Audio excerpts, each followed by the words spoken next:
Ressentir que otikali yomoko, mais laisse-moi te dire une chose, que ozalaka yomoko te, ozalaka na nzambe.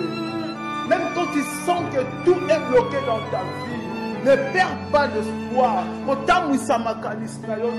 Parce que Dieu vivant est avec toi. Il y a un mot, oh, beaucoup de gens aiment employer. Mais la lingara moa te ba na nzambe ba employer yango. Parce que même dans la Bible, moana nzambe atikala ko prononcer yango tie na munoko na ye. Même dans la Bible, il y a deux personnes qui vont prononcer moana, mais la prononcer d'une manière différente. Et ça est impossible. Alléluia.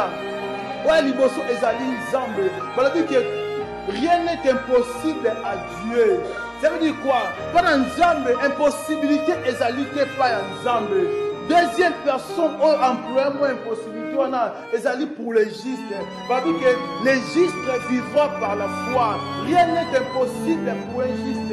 Parce que Christ a l'obaki, ceux qui même posent la condima, il y a mouki le la graine, il y a s'élevé. Ou elle est capable de faire ngomba et longwa. Ngomba koto sayo, ngomba et longwe. Alléluia. Alléluia. Alléluia. Comment il y a un problème comment est-ce que on longola ngomba vina yo soki ozana kondimate comment est-ce que yo na butwa lelo yoko telema pe oloba commandé ozali ba problème vina yo soki ozana kondimate laisse-moi te dire na butwa lelo ozana besoin kondimakati na yo parce que il est écrit sans la foi, il ne lui est pas agréable. Mutu oyo agréaka kondima, ezali nzambe oyo ye abenga yo. Na livre ya Jean 15:16, la Bible déclare, eza bino tende boponaki ngai, mais eza ngane na ponaki bino. Na ponaki bino pour que ngana tsombola bino. Na ponaki bino pour que ngana établir bino. Elle établir bino afin que nous sommes senga na kombo na ngai. Nana kopesa bino yango. Alléluia. Laisse-moi te dire, eza yote oponaki nzambe, mais nzambe ne aponaki yo. Shwano na koya na mabele oyo, ezalaki envie na yo te, ezalaki programme na yo te. C'est parce que Dieu alingaki que yo oya na mokili oyo.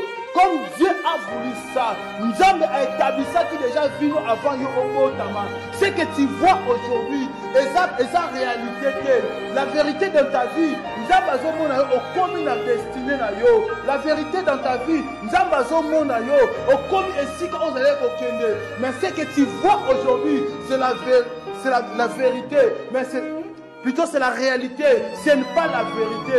Même ça mutumo qu'on a boutwa lelo, même qui sent que makambezo simbate, mais ngana boutwa lelo, nazo mona yo, okomi na pa destination na yo. Même ça mutumo qu'on a boutwa lelo, oza célibataire, oza mona comme si âge avancé, mais ngana zé bisayo, na mona célibataire te, na mona komi obali déjà, na mona oza na kati ya ndaku na yo, na mona boti bana kitoko, na mona ozi mubali moka kitoko. C'est ça ce que Dieu veut pour Nzambe azomona yo na ndengo za bwete na lingi mutu moko na esika o yebisa ndeko na yo nzambe na asisi kosala na ngai te loba si malamu nzambe na asisi kosala na ngai te tika na biso na butwa lelo ndenge tozomona yo boye tozojuge selon misu na biso mais en réalité c'est que Dieu va faire la vie na yo.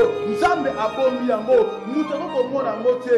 Parce que la Bible nous dit ceci.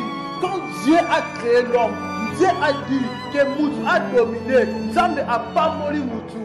Moutou le ayaki avancé, ayaki vidité, ayaki na bénédiction ya Nzambe. Alléluia. Tant obotamaki na tout ce que Dieu t'a donné comme paquet de bénédictions. Mais qu'est-ce qui fait que être komaka na vie, être kolaka, être komaka ko évoluer, comment les choses et bandi ko changer. C'est ça le problème. Oh, et comme la vie na biso. Alors posons-nous les questions. Pourquoi nous nous confrontons à cette réalité-là alors que Dieu ne nous a pas créés comme ça? C'est des questions revenant à des fois dans la vie, lorsque nous sommes bloqués. Mais laisse-moi te dire pour toi, quelle que soit ma confrontation,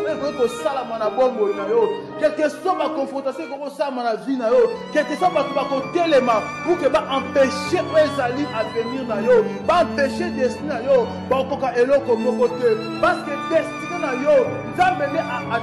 avant yo okotama, parce que destin, tango nzamba trasaki yango, bango bazalaki te, yo pozalaki te, mais nzamba salaki yango selon volonté na ye. Alobi, je veux que tu prospères comme prospère l'état de ton âme.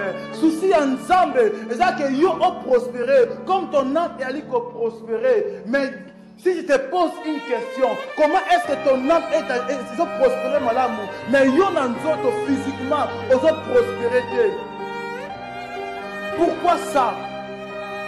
Pourquoi indifférence wana? Pourquoi incompatibilité wana eza na vie na biso? Alors qu'il y a une chose qui complique à des fois notre vie. Ezali doute. C'est la doute. Parce que le contrat de la foi ezali doute. La Bible dit que le juste vivra par la foi. Alors ce qui est le contraire nango, comment on a dit que le juste mourra par le doute. Quand tu doutes dans ta vie, quand tu doutes dans la vie, tu es écarté dans quoi ezali condiment. Même si tu peux parler dans mon okonayo que j'ai la foi, mais quand tu as la doute, comme nous avons dit, banda déjà condiment. Alléluia. Alléluia. Alléluia. Doute ezali eloko moko mabe parce que ezali ennemi à foi. Yango bomaka foi kati na biso. Laisse-moi te dire na boutoua lelo, c'est que tu as planifié comme ton programme na vie. C'est que tu as planifié comme programme à voyage na yo, mais des réalités qui te font face sont des réalités normales et les zalakananzela mutu. Mais cela ne peut pas continuer foi na yo na boutoua lelo. Quoi qu'ici yo, ressentir que otikali yo moko. Mais laisse-moi te dire une chose, que ozalaka yo moko te, ozalaka na nzambe. Même quand tu sens que tout est bloqué dans ta vie, ne perds